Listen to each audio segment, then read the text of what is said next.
What is up, 5th grade? Mr. Gambaruti here, another episode of Mr. G's Math Videos.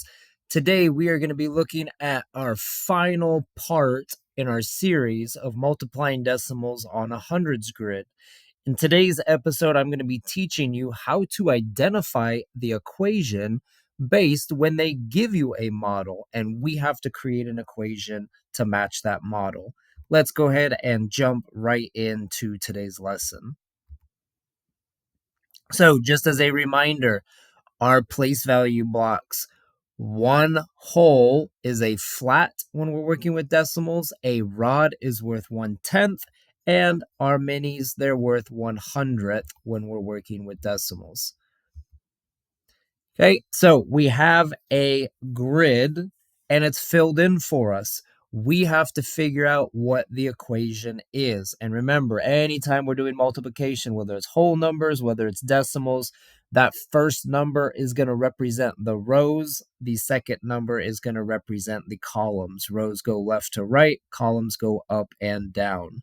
So we want to think, what does this equation represent? I see three colors. I see yellow, I see blue, and then I see green. So one is going to represent a part, another color is going to represent a different part, and then the third color is going to represent our product or answer of the multiplication problem.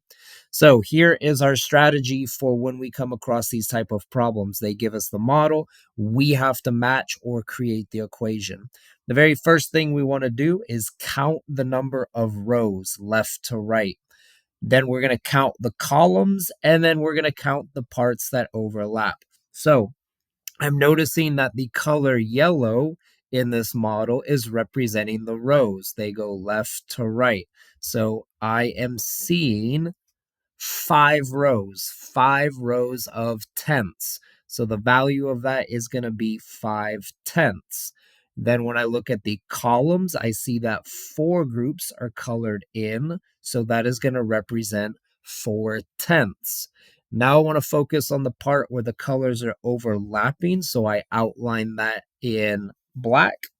And then I'm just going to count the hundredths. Those are those little minis inside the black box. And that I notice there are 20 of them. So that is going to be the answer to my equation. I have 5/10 times 4/10, and that's going to equal 20/10. Now, if this was a multiplication, a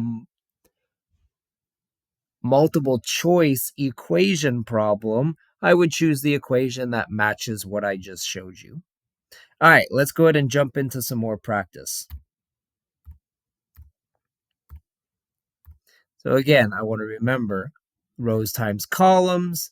What is this equation representing? I'm going to be counting the rows, count the columns, and then count the parts that overlap. So this entire figure is equal to one whole, and I just need to find which equation best represents this figure.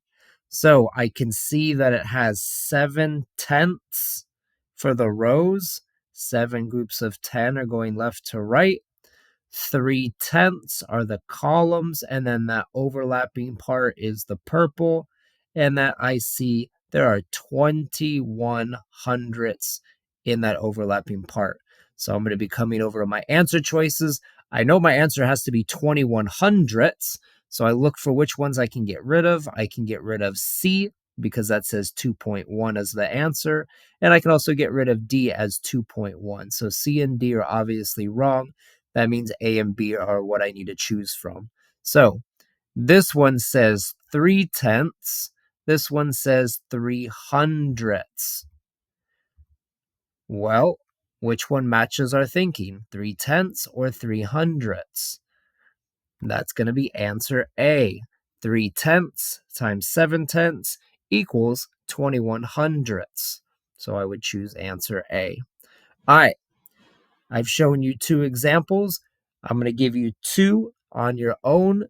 Go ahead and pause this after I show you the equation and see if you can go through and figure it out on your own.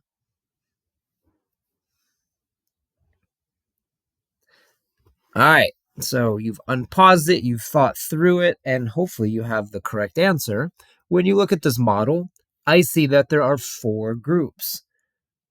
Each group is 47 hundredths. So I have one group of 47 hundredths, two groups of 47 hundredths, three groups of 47 hundredths, four groups of 47 hundredths.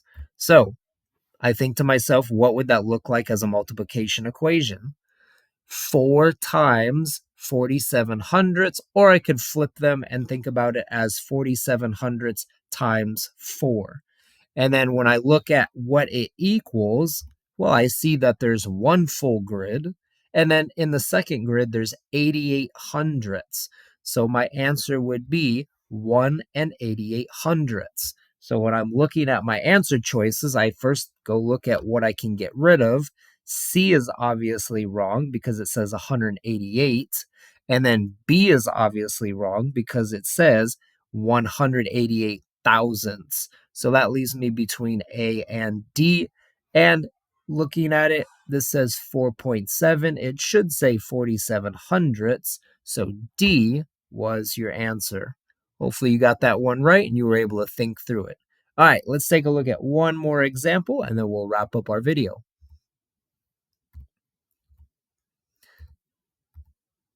So I've got a model of an equation and it's asking me which equation best represents the figure.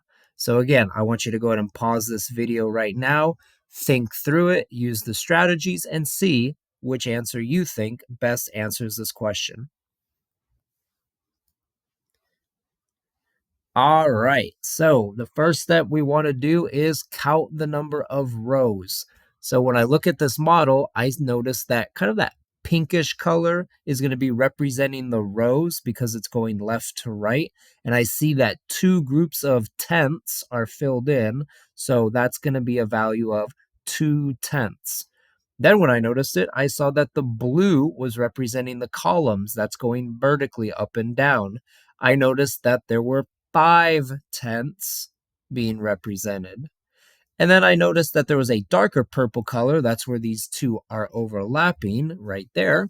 And then I just have to count those hundredths. And I notice that I see 10 hundredths, or we can also say 1/10.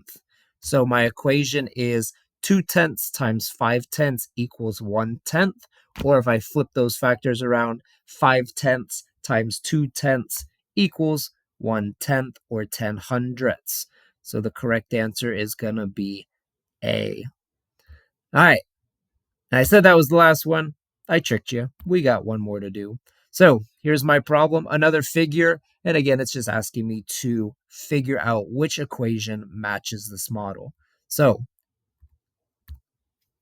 go ahead and pause this video and see if you can answer it on your own. All right, let's see how you did. So again, I'm counting the rows. That's that like pink color. This time I see that there are 8 groups of tenths. So 8 tenths are colored in. The blue is representing 6/10. So I see 8/10 times 6/10. And then the dark purple is going to be the product or answer to the multiplication problem. And I just have to count those hundredths in the box. There's 48 of them. So the equation that I'm going to be looking for is 8/10 times 6/10 equals 48 hundredths. Or if I flip those factors, 6/10 times 8/10 equals 48 hundredths. So when I'm going to make my answer choice, I always want to look at which answers are the worst. So A, definitely the worst answer because it's saying that the product is 4.8. That would mean 4 whole grids are filled in plus 8 more tenths. We definitely don't even have one grid filled in. B is incorrect. They say the answer is 48. That would be 48 full grids. I do not have that. So now I'm down to C and D, and I just look for what the differences are. One says 6/10 times 8/10. One says 6 hundredths times 8 hundredths. I need to find the one that matches, and that is going to be answer choice D. All right, guys, hopefully this video helped you understand how to find an equation that matches the model. Those are the 3 steps. We count the rows, count the columns, and then we figure out what the overlapping parts are. All right, guys, that is going to do it for me in today's video. And that's going to wrap up our series on multiplying decimals using a pictorial model. through a hundreds grid. I appreciate everybody who has spent their time watching these last 3 videos and practicing at home. Don't forget to hit that like and subscribe button. That'll allow you to get notifications anytime we put out new videos on our YouTube channel. As always, I appreciate everybody watching. Until next time, Manta Rays, keep on mathin'.